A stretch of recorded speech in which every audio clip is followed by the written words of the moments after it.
বরগুনার অধিকাংশ করাত কলের নেই কোনো বৈধ কাগজপত্র। অবৈধ এসব করাত কলে অবাধে চলছে বৃক্ষ নিধন। এতে ধ্বংস হচ্ছে পরিবেশ ও জীববৈচিত্র্য, চুরি হচ্ছে সংরক্ষিত বনাঞ্চল। দ্রুত বৃক্ষ নিধন বন্ধ করা না গেলে পরিবেশ মারাত্মক হুমকির মুখে পড়বে বলে সতর্ক করেছেন বিশেষজ্ঞরা। বরগুনা থেকে মনির হোসেন কামালের পাঠানো তথ্যচিত্রে আরও জানাচ্ছেন সুলাইমান কবির।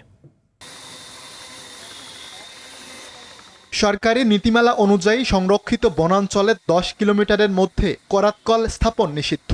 এ সীমানার বাইরেও কল স্থাপন করতে নিতে হয় সরকারি বন কর্মকর্তার অনুমতি ও লাইসেন্স।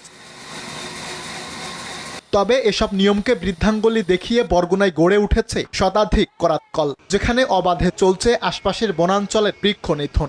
সরকারি যে গাছগুলো আছে অনেক সময় দেখা গেছে ওগুলো তারা চোরা কারবারি যারা আছে ওরা নিয়ে কাটায়, বিক্রি করে। অবৈধ করাতকলের জন্য দেখা গেছে সংরক্ষিত বনাঞ্চল ধ্বংসের পথে প্রায়। বনের পাশেই করাতকল রয়েছে, শিক্ষা প্রতিষ্ঠানের পাশে করাতকল রয়েছে এবং বাজারগুলোতে করাতকল রয়েছে, যেগুলো আসলে পরিবর্তনের নিষেধ। এ বিষয়ে জানতে অভিযুক্ত করাতকল মালিকদের সাথে যোগাযোগের চেষ্টা করা হলেও তাদের পাওয়া যায়নি। এভাবে চলতে থাকলে জেলার জীববৈচিত্র্য ও ইকোসিস্টেম ধ্বংসের মুখে পড়বে বলে সতর্ক করেছেন এই পরিবেশবিদ। সবাই করাতকলগুলো স্থাপন করেই তারা পরিচালনা শুরু করে দেয় এবং এটার কারণে আমাদের বৃক্ষ নিধন খুব সহজ হয়ে গেছে।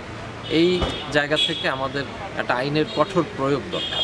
দ্রুত এসব অবৈধ করাতকল বন্ধ ও মালিকদের বিরুদ্ধে আইনি ব্যবস্থা নেওয়ার কথা জানিয়েছে জেলা পরিবেশ অধিদপ্তর। যেসব করাতকল লাইসেন্সবিহীন আছে তাদের বিরুদ্ধে পর্যায়ক্রমে মোবাইল কোর্ট পরিচালনা করবে এবং তাদেরকে আইনের আওতায় আনবো এবং তারা যেন আইন ফলো করে সেই ব্যবস্থা গ্রহণ করবে।